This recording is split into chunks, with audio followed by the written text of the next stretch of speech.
some things are just so hard to let go of that we feel that we need to continue to hold on to these things. Because if we don't, we feel like we're letting our guard down. But when you start to look at these things that you're holding on to as it's keeping you stuck and not being willing to step into the uncomfortable with your character, you will then start to apply to your own life the strategies on being able to let go of all of these suppressed emotions that are in your system, that are currently creating your current reality. And when you learn that all of the stuff that we're going through now, that it's not forever, it's temporary. And the only person that's going to get you out of it is you. It's finding it within to take that next step. And that begins with letting go. Letting go of control. Letting go of fear. Letting go of being the victim to a situation. Letting go of being a victim to society and your local community. Letting go of other people's opinions. Letting go of the need for validation from others. Letting go of the need for instant success. Letting go of whether people like you or not. And learning to step into that version of yourself that doesn't have to ease other people's tension. And learn to like that. I had a woman last night at a bar hand me her phone, and she was around a group of people with me and others around us. And I could already feel tension from this woman that she had this type of opinion of men. I could hear her talking to some of my friends that were with her, saying how she had these issues with a man and she'll never ever be able to live with a man ever again. Honestly, that has nothing to do with what ended up happening. She handed me her phone and she looked at me. She said, "Hey, drummer boy, take our picture." And I immediately looked back at her. I said, "I'm not drummer boy. My name is Dale," with a very firm face and smiling a little bit. And that brought up a lot of tension.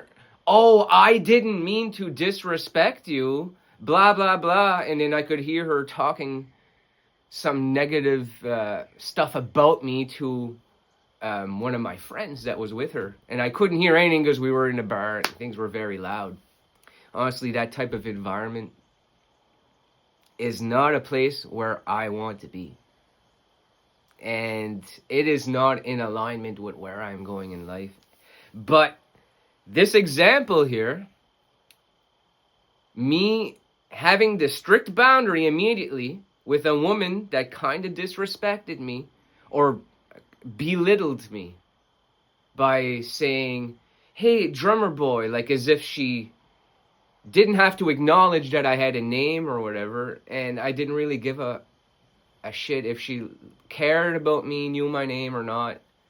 I was just being firm with my character. And my boundary was, I don't want to be called some drummer boy. My name is Dale. I told her that, and she immediately got offended. So no wonder this woman has relationship problems with men. She'll never live with a man ever again, she says. Hopefully she can find peace, because I have. Even though that I created tension with her in that moment, what my old childhood conditioning would have wanted me to do was to ease her tension and say, oh no, I didn't mean it like that. I just mean that my name is Dale, and then try to be nice with her to get a different result. Instead, I stood firm with my boundary that was a little disrespectful, the way that she had treated me. And she could immediately feel my power. And that's just an example of interacting when you have a strong sense of self, strong boundaries. When you are willing to let go of all of the past failures, you start to overcome that fear of failure, that fear of talking, that fear of being yourself in a situation when something is not good for you. And you create strength by taking your power back and putting it within your body.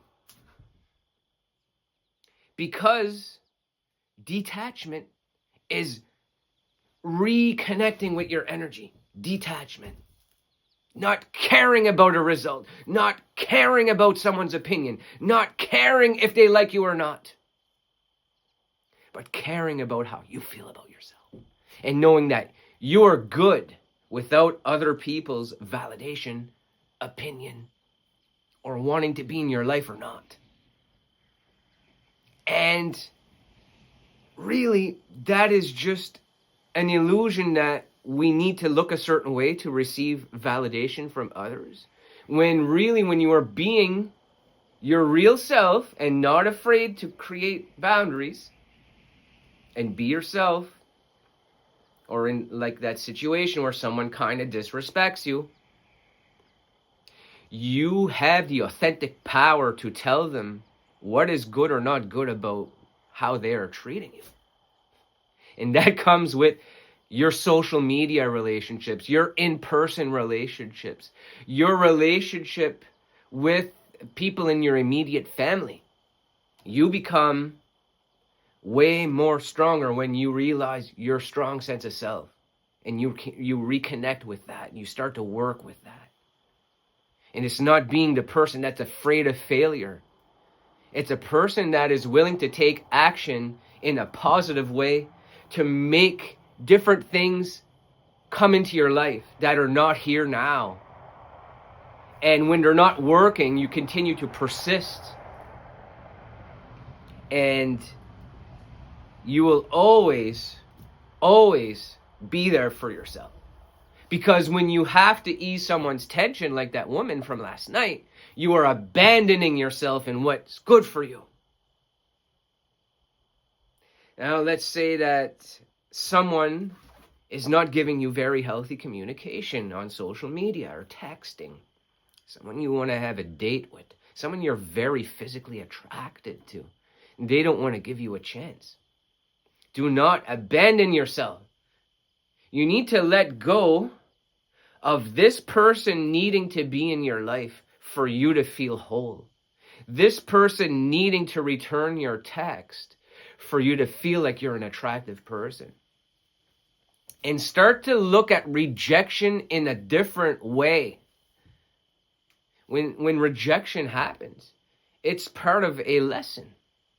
You are realigning. Learn to neurologically associate a different meaning to rejection. And you won't just be afraid of everything out there.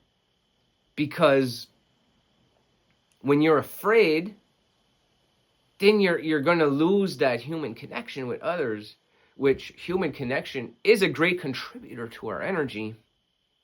It's not the sole reason why we feel love, peace, happiness, joy, all these elevated states.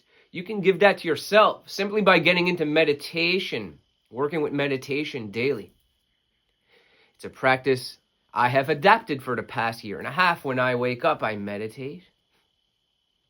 And I try to not do any social media for the first hour or two. And to be honest with you guys, I haven't been sticking to that rule lately because my fitness page has been growing quite a bit. So I'm on there. I'm always thinking about the next piece of content. And I'm posting 7 days a week on it. It's kind of taken away from this side of things. I have a lot of things going on in my life. And my identity is so many different things.